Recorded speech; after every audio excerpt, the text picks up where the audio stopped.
The air inside the great palace of Ife was thick enough to cut with a knife. For weeks, the walls had been whispering.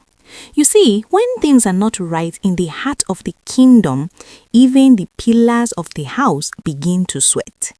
The great lion, our Kabiesi, had been enduring a season of silence, but his eyes were wide open. He was watching the movement of those he called his own. For a long time, the presence of Ebony in the palace had been like a thorn in a lion's paw. It wasn't just about her, it was about the people behind her. Enter the Imbimo Agbada. These are the Ife elders who are supposed to be the custodians of wisdom. But instead of guarding the fire of the throne, they were busy trying to blow it out. Oba Ajanaku and Oba Adesina were the leaders of this group. These men didn't just want Ebony to stay. They wanted her to be the chaos that would eventually weaken the great lion. Their logic was simple but wicked. If the king is emotionally drained, if the palace is in constant wala, then the elders become the ones truly in control. They wanted a king who would be too tired to rule so they could rule through him. But the great lion is not a man to be played with. He had reached into the ancient bags of wisdom and pulled out a solution that terrified the Igbimo Agbada. He decided to bring Yanifa to Nigeria. Now, let me explain why this name Yanifa makes elders shake. Yanifa is the bearer of the light of separation. They have a sacred spiritual process, a ritual so deep that it can only be performed by one with her specific bloodline. This process would legally and spiritually cut every tie Ebony had to the palace. It would be as if the marriage, the contract, and the history never existed.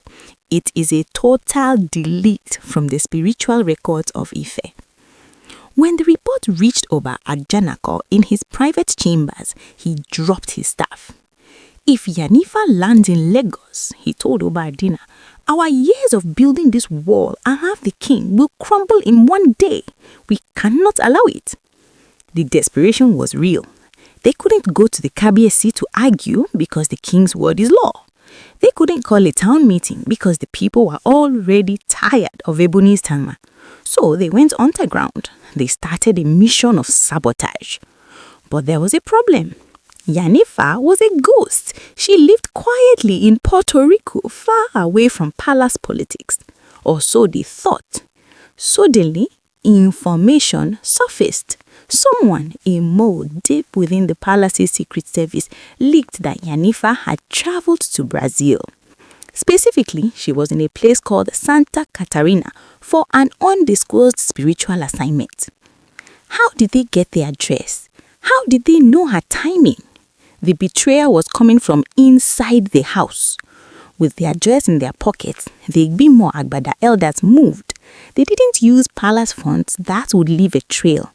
Whispers say the money came from Ebony's family and high-ranking allies who wanted the status quo to remain. They arranged for tickets, they arranged for logistics, but they knew two old men who had barely left the shores of Nigeria would get lost in the concrete jungles of Brazil. So Oba Adesina called his son Balogun. Balogun was the modern edge of the mission. He lived and studied in Brazil. He understood the language, the currency, and the flight routes. To him, this was a chance to help his father and secure his own future in the palace hierarchy. He didn't realize he was signing up for a front row seat to a divine disgrace. They left Nigeria like shadows. No long convoys, no sirens, just two elders and a son flying across the Atlantic with a heavy, dark purpose.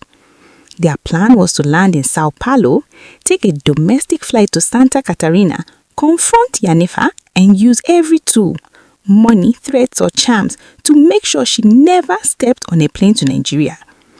As the heavy aircraft touched down at Sao Paulo International Airport, Oba Ajanaku looked out of the window and smiled. The lion thinks he has won, but the elders own the road, he muttered. But as they stepped into the terminal, the atmosphere changed. Sao Paulo Airport is huge, a place of constant motion. They had a few hours before their connecting flight. They found a lounge area to sit and strategize. Balogun checked the gate, Oba Adesina commanded. "Yes, father, let us rest our legs," Balogun replied. They sat down. Oba Ajanaku started to talk about what he would say to Yanifa when they found her. He was full of energy, his eyes bright with the heat of the mission. But then, midway through a sentence, his head nodded. A heavy, unnatural fog seemed to descend upon the three of them. It wasn't the tiredness of a long flight. It was as if someone had poured liquid lead into their veins. "Baba, are you?" started Balogun to ask, but his own tongue felt too big for his mouth. Within seconds, the two most powerful elders of the Igbimo and Bada were gone. Not dead, but locked in a sleep so profound it was terrifying. Their mouths hung up when their expensive Agbada outfits became rumpled. The dignity they had carried all the way from Nigeria vanished in a puff of smoke. The boarding announcements began. "Attention passengers for Santa Catarina, flight 441 is now boarding at gate 12. The elders didn't move. "Final call for flight 441. People walked past them, pointing and whispering. Here were two African men in traditional attire sleeping like babies in the middle of a world-class airport while their destiny was flying away without them. Balogun tried to reach for his father's arm, but his own eyes snapped shut. The plane took off. The mission was already filling and they hadn't even left the airport. The separation they were trying to stop had already begun. But it wasn't Ebony being separated from the king, it was the elders being separated from their senses. The sleep was not a gentle one. It was a heavy, suffocating darkness that felt like being buried under the red earth of Ife itself. Inside this trance, Oba Ajanaku and Oba Adesina were no longer in Brazil. They were back in the spirit of the palace, but the doors were locked against them. Every time they tried to reach for the handle, the wood turned into snakes. They were trapped in a spiritual cage while their physical bodies remained slumped in the plastic chairs of Sao Paulo International Airport. Balogun was the first to jerk awake. He gasped, his heart hammering against his ribs like a trapped bird. He looked at the clock on the wall and let out a cry that made travelers turn their heads. 2 hours had passed. The gate for their flight to Santa Catarina was empty. The staff had moved on to the next boarding. "Baba, wake up! We have missed it!" Balogun screamed, shaking Oba Adesina's shoulder with enough force to dislocate it. Oba Adesina's eyes rolled back into his head before finally focusing. He looked around with the terror of a man who had forgotten his own name. Where is the plane? Why is it dark outside? Oba Ajanaku woke up next, but he didn't scream. He sat perfectly still, a cold sweat dripping down his forehead. He didn't need Balogun to tell him they had missed the flight. He could feel the failure in his bones. For a man who prided himself on being a master of the night, being defeated by a simple nap was the ultimate insult. "We must go to the counter," Ajanaku whispered with a mixture of rage and fear. "We must tell them there was a mistake. We are VIPs from Nigeria. They cannot leave us like this." But Brazil is not Ife. At the service desk, the airline staff looked at them with cold, professional eyes. To the staff, they weren't powerful elders. They were just 3 passengers who didn't show up for boarding. "I am sorry, senor," the attendant said through Balogun's translation. "We made 5 announcements. We even called your names. You were seated right there. Why didn't you stand up?" What could they say? That a spiritual fog had blinded them? That the ancestors had tied their legs? They looked like fools. To get on the next flight, the penalty was massive. The money, the war chest provided by Ebony's allies, was already beginning to shrink. They paid the fine, their hands shaking as they counted the dollars. My crown-geist friends and families, this is where the suspense builds. They moved to a new gate, determined. They bought water to splash on their faces. They refused to sit down, standing like soldiers on guard duty. "If we miss this next one," Balogun muttered, "we are dead men. The great lion will hear of this. The news will travel faster than our shadows." They waited. The airport grew quiet as the midnight hours approached. The fluorescent lights hummed above them. Every time Oba Ajanaku's eyelids flickered, he would pinch his own arm until it bruised. They were fighting a battle against an invisible enemy, sleep. But as the second flight began to boil, the air changed again. It became sweet, like the smell of lilies at a funeral. It was a scent that brought peace, a scent that invited the soul to rest. "Do you smell that?" Oba Ajanaku asked, his voice fading. "Smell what, Maba?" Balogun asked, but his words were slurred. Before they could reach for their boarding passes, the floor seemed to tilt. The walls of the airport began to melt into the colors of the Ife forest. The light of separation that Yanifa was carrying was already shining from across the ocean, and its glow was too bright for their dark intentions. One by one, they went down. Oba Adina fell back into his chair, his mouth falling open. Oba Ajanaku slumped forward, his forehead resting on his knees. Balogun sailed to the floor, his hand still clutching the passport. Once again, the announcement echoed. "Final call for flight 502. Passengers Ajanaku and Adina, please proceed to the gate." The plane took off into the Brazilian night, carrying the hopes of the mission away with it. The elders remained, two statues of shame in a foreign land. They were stuck. They were exposed, and back in Nigeria, the great lion was about to pick up his phone. The silence of the palace was about to be broken by a roar that would be heard all the way to Brazil. My Gramji's friends and families, imagine the terror of waking up for the second time to realize the world has moved on without you. When the sun began to peek through the glass windows of the Sao Paulo International Airport, it didn't bring warmth, it brought the cold, hard reality of failure. Oba Ajanaku was the first to stir. His neck was stiff and his joints ached from the hard airport chairs. He looked at Balogun, who was sprawled on the floor, still clutching the passport like a drowning man clutching a straw. He looked at Oba Adesina, whose expensive lace outfit was now stained with the sweat of a fearful sleep. "Wake up!" Ajanaku hissed, kicking Balogun's foot. "Wake up, you useless boy, the sun is out."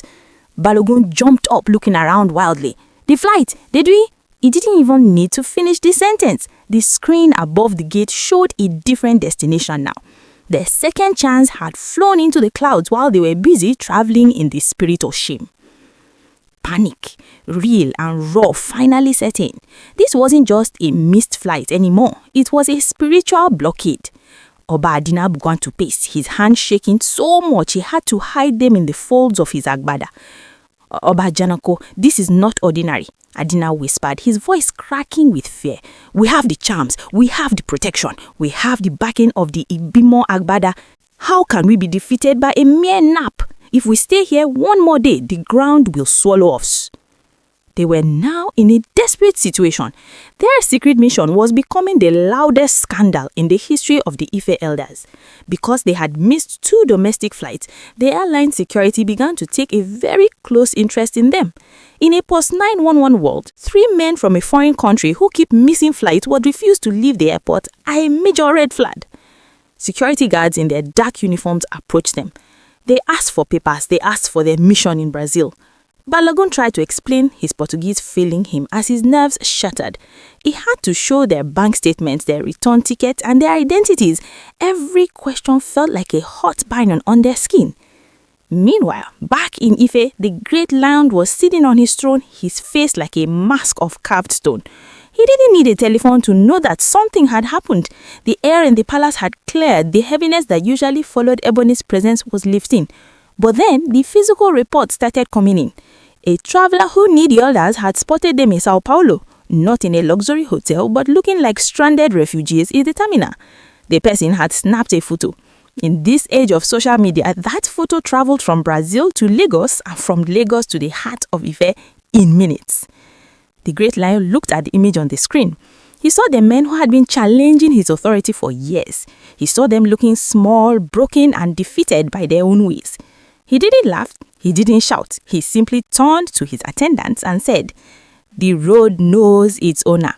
When the feet wander where they are not permitted, the body becomes a body." Back in Brazil, the elders were trying one last time. They reached into their bags to bring out another set of dollars to pay for a third flight. But the airline official shook her head. Signor, the flight to Santa Catarina is full for the next 2 days and your behavior is suspicious. We cannot sell you another ticket today. The great Oba Ajanaku and Oba Adesina were now truly stranded. They had the money, but the door was locked. They had the titles, but no one cared. They had the plan, but Yaifa was already moving, protected by a light they couldn't touch. They were stuck in a no-man's land, caught between a mission they couldn't complete and a home they were now terrified to return to. The Wahala had reached its peak. The situation had turned from a secret mission into a global disgrace. My crown gist friends and families, imagine the scene. Two of the most powerful Ife elders, men who usually sit in the front rows of the most secret meetings, were now sitting on their suitcases in a corner of the airport, eating fast food and looking over their shoulders. They tried to call their contacts back home, the other members of the Igbimu Agbada, but the responses were cold. The photo is everywhere, one ally whispered over the phone. The Kabiensi knows, the whole of Ife knows. People are calling it the sleep of disgrace. Do not come back yet, the air is hot. Oba Ajanaku felt his heart sink. The mission to stop Yanifa had not only failed, it had backfired. By trying to block the spiritual separation of Ebony, they had instead separated themselves from their own dignity. They were trapped. They couldn't move forward to Santa Catarina because the airline had flagged them and they were too ashamed to move backward to Nigeria. According to the whispers reaching us at Crown Gist, it took another 24 hours before the situation had turned from a secret mission into a global disgrace. My Crown Gist friends and families, imagine the scene.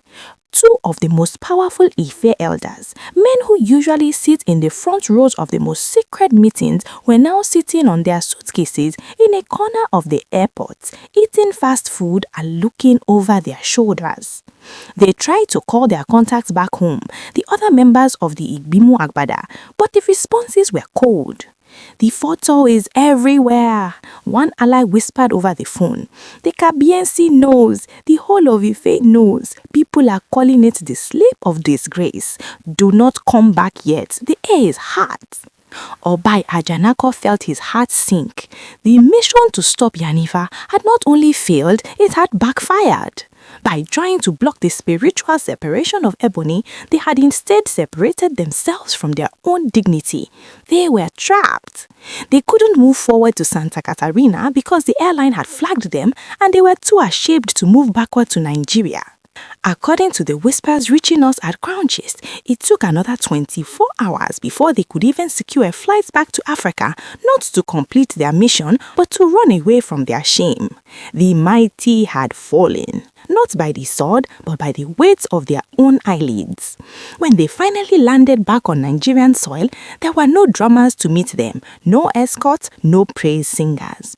They entered the country like shadows, slipping away into private cars, hoping the world would forget. But the great lion does not forget. The palace is quiet now, but it is the quietness of a predator waiting to strike.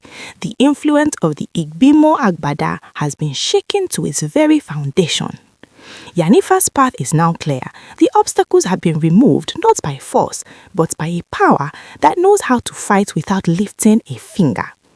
The light of separation is coming and it seems nothing. No amount of money, no secret trips, and no elderly interference can stop what has been decayed. Before I leave you today, I must state this clearly. Everything you have heard in this story, the trip to Brazil, the deep sleep at the airport, and the secret sponsoring are all rumors and alleged information making the rounds on social media. None of this has been officially verified by the palace or the elders involved. This is the gist of the streets and the whispers of the internet, and it should not be taken as a proven fact yet. But as we say in Nigeria, where there is smoke, there is usually a very big fire. What do you think, my Crown Gist family? Was it the jet lag or did the spiritual guards of the Ife throne put them to sleep? Let me know your thoughts in the comments section.